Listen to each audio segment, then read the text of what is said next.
When you think of Winston Churchill, what typically comes to mind? Is it the inspirational quotes about leadership? Or maybe it's the fact that he helped lead Britain to victory in the Second World War? How about Henry Ford? Is it the significant impact he had on the Industrial Revolution through the innovation of the assembly line? Or maybe some of the business insights revealed by his strategies? One thing that I bet did not come to mind was eugenics. That is, the idea that it is possible and ideal to improve the genetic quality of a human population.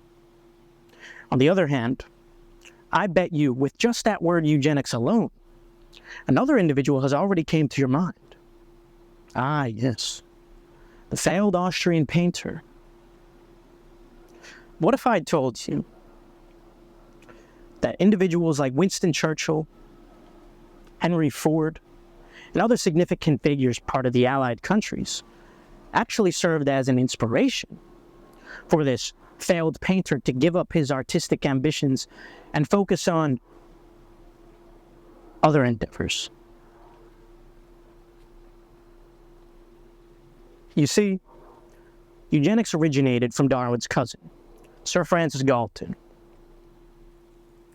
who took inspiration from the first part of Darwin's Origin of Species.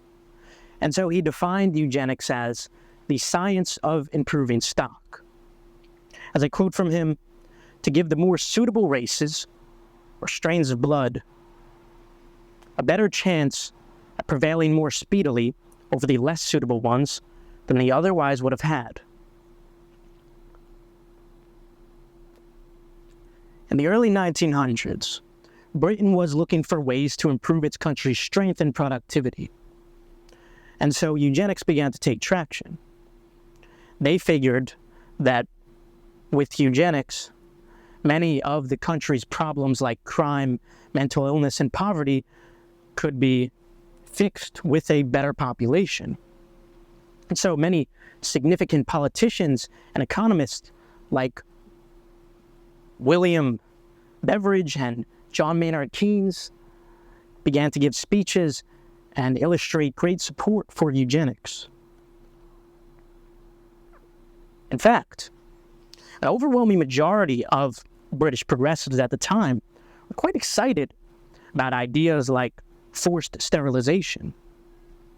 They figured it could help reduce criminality, mental disabilities, and even abstract traits like laziness.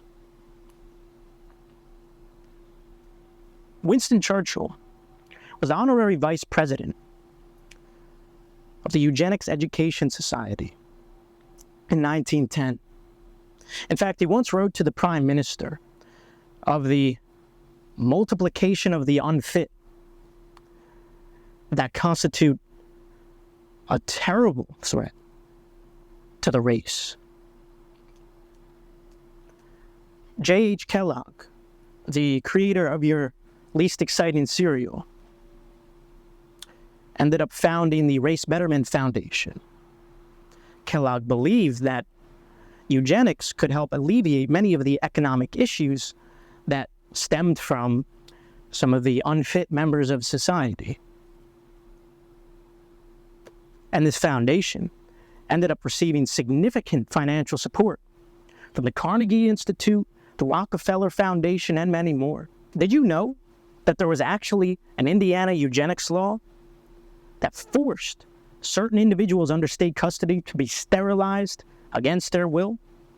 And by 1924, around 15 other states had passed similar laws too. And around this time, average individuals shared these same notions too. According to a study by Fortune magazine, around 66% of respondents supported the idea of sterilizing the mental defectives, and over 63% of criminals.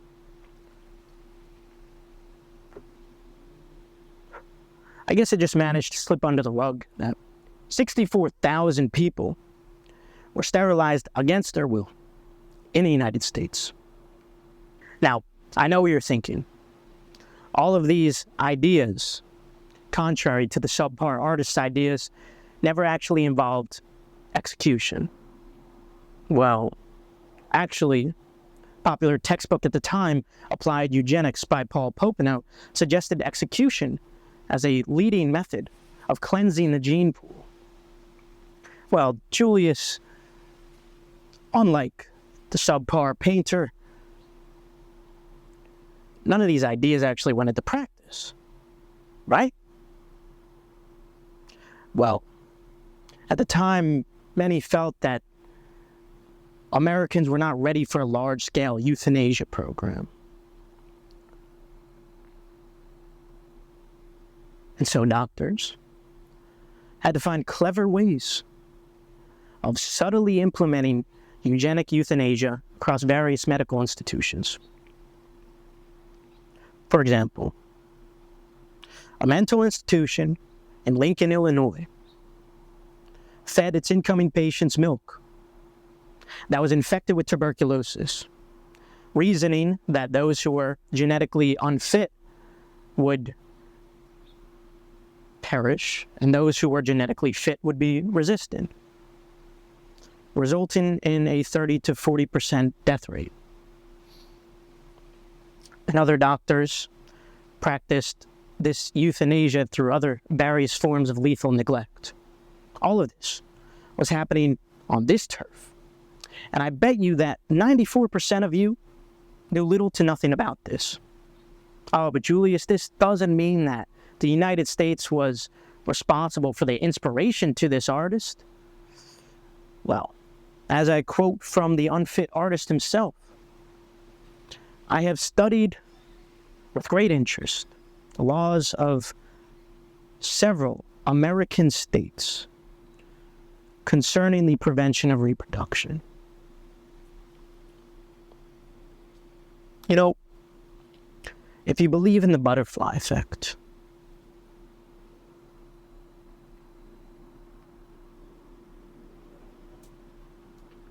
I suppose one could say that had the United States never passed these laws or demonstrated such significant support for these ideas, perhaps this artist would have went back to focus on his artistic ambitions or other endeavors.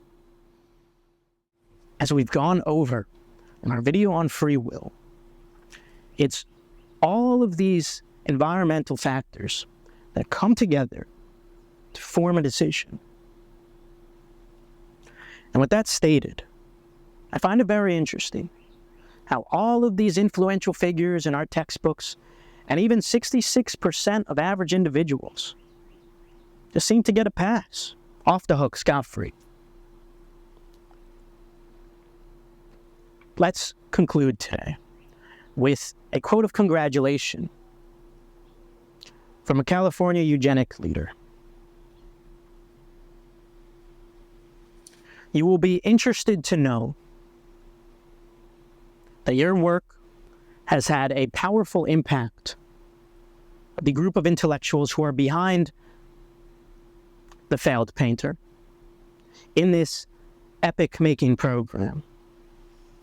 All around, I could sense that their opinions were shaped by American thought. I'll say it again.